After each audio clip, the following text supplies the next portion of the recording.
Short questions, short answers by Torah Teacher Ariel and eBible. Yep, that's me. Here's our question. Are Christians free to worship God any day of the week? Well, let's find out. There actually appears to be two questions here, thus I will attempt to answer both of the questions. The first question that I perceive is, does Romans 14:5 indicate Christians are free to worship God any day of the week? And the answer to the first question, in one sense, since believers are free to worship God any day of the week, and we should be worshiping Him every day of the week, right? However, our messianic freedom should not drastically separate us, but cause us to, quote, pursue what makes for mutual upbuilding, end quote. And that's pulled from Romans 14:19 as well. There's no historical evidence or theological support from the first century to suppose that Romans 14:5 should be interpreted as a freedom to choose worship days. Make sense so far? All right, we'll talk about that more a little bit later. Second question, does Romans 14:5 indicate that we're not bound by law to worship on a certain day? Answer, how one answers this question depends on who the we are in this question and what is meant by, quote, a certain day, end quote. If the we are Gentile Christians, I can only say that the early Messianic communities were a sect of Judaism, right? Read through the book of Acts.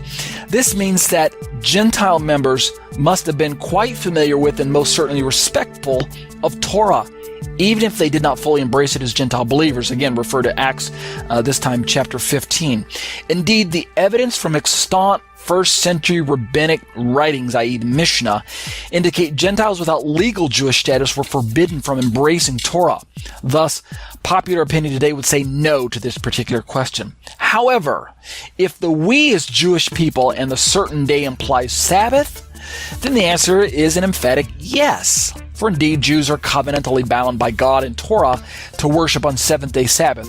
Read Exodus 19:8, read Exodus 20 verse 8, read Exodus 31:13, 15, and 16, and read Acts 21 verse 20. And you'll see that all of these verses pull Israel into covenant relationship with God. This most naturally includes we Messianic Jews, since like Paul himself, we are 100% Jewish, Acts 22:3, and we're 100% Messianic, Acts 24:14, and we're 100% a part of Israel, Romans 11:1.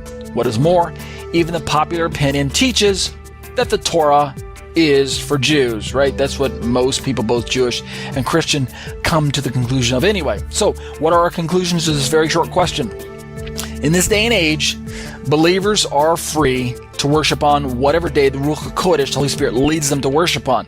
However, it would be wise to at least establish a regular scheduled pattern and location of worship so that one can become accountable to a local congregation, if at all possible. And that's why I said everything I said in my accountability. Biblical freedom is not a license to church hop as often as one pleases. To this degree, there may be no rigid right or wrong answer to this particular question about should I worship on Sabbath day or Sunday. I don't personally agree with using Romans 14:5 to justify worshiping on a Sabbath day, but we'll talk about that in a different podcast. Again, catch me on iTunes. My podcasts are always available for you. Search term Ariel HaNaviy. Or you prefer watching your teachings, well then head on out to YouTube and Google search me, Ariel HaNaviy or Tetze Torah. Subscribe to my YouTube channels. Make sure you hit the little setting that causes you to receive updates whenever I upload a new video, because I upload new content multiple times a week, okay? Alrighty.